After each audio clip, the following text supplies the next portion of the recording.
I would like to call up my colleague from the great state of Ohio, from Columbus, Representative Joyce Beatty, and want to thank her for yielding and spending so much time here on the House floor working on special order hour, and particularly when it comes to the thing that we're so worried about right now, which is this voter suppression commission. And so I wanted to turn it over to the gentlelady from Ohio at this time.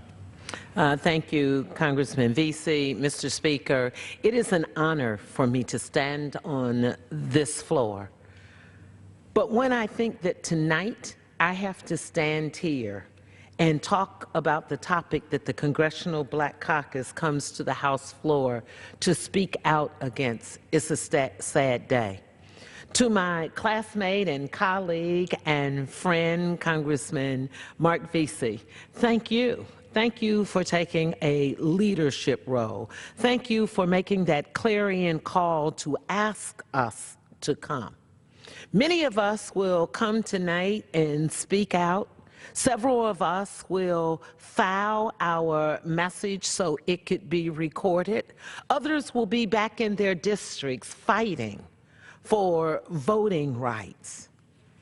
This is something we have to do because, unfortunately, although it has been over 50 years since President Lyndon Johnson signed into law the Voting Rights Act of 1965, which has been the most powerful tool in defending the voting rights of minorities. The voting rights, as you've heard tonight and you will continue to hear, outlawed the harassment, the intimidation, and the violence that many African Americans experienced when trying to exercise their right to vote.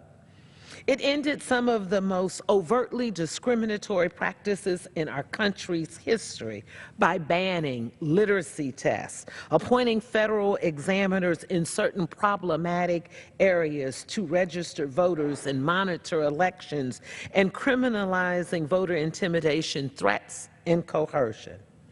Also key to the voting rights, you've heard many of our attorneys explain it and talk about the creation of the pre-clearance process that required certain places within the worst areas in some of the worst areas of history of discrimination to gain approval from a federal court or the Department of Justice before making election changes. However, Mr. Speaker, during my first term in Congress, I became a part of this history. It was in 2013 that the United States Supreme Court struck down this crucial provision of the Voting Rights Act in the Shelby County versus Holder decision, opening the door for states to reduce, I'm going to say that again, Mr. Speaker, opening the door to reduce the electoral power of minority communities. And with that door open, many states are taking this opportunity to pass a slew or a wave of laws, including strict voter ID requirements, early voting cutbacks, and registration restrictions, making it harder for many hard-working Americans to vote. That's just not right. Every citizen should have the right to vote. Following the 2016 election, President Trump falsely claimed that millions voted illegally, perpetrating the myth of voter fraud, long used to justify restrictive legislation that suppresses voters in low-income areas. I stand here today to tell you that it is not true. And when the Congressional Black Caucus hears the President of these United States using terms like voter fraud or illegally voted, we can read between the lines, Mr. Speaker. He is signaling his intent, in my opinion, to suppress the vote. He is signaling the support for efforts that will make it even harder for poor people, people of color, women, elderly people to vote. One of the fundamental rights that we have to vote, while the legislative maneuvers to restrict our citizens' fundamental right to vote should shock the conscience, it has not, and that's why we are standing on this floor today. That's why we are asking Democrats and Republicans to work together to correct this wrong. We've witnessed the history of some 50-plus years of what happened to many people in some of our southern states. Mr. Speaker, it's just not right. And that's why we are here today. As former President Barack Obama said, this is something that has constantly been disproved. Matter of fact, this is fake news. Now, one of my colleagues came to the floor tonight and said this is not a Democrat or a Republican issue.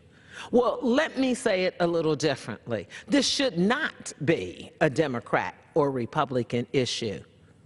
But if it were a bipartisan issue, we wouldn't be standing here in this special order hour demanding and asking that we come together as Democrats and Republicans and restore the voting rights. So let me be very clear. The Congressional Black Caucus, through the leadership of our chairman, Congressman Cedric Richmond, through the leadership of our Power of the Hour chair, Congressman Mark Vesey, and the other members of the Congressional Black Caucus, one of the largest minority caucuses in this House, we stand ready to advocate, we stand ready to protect those that we come here to protect. And so as elected officials, we have a responsibility to ensure the right of one person, one vote. And part of this responsibility includes making it easier, Mr. Speaker, not harder for citizens to vote. And we will not stop our quest in ensuring justice for all Americans. Thank you, and I yield back. Thank you, Representative.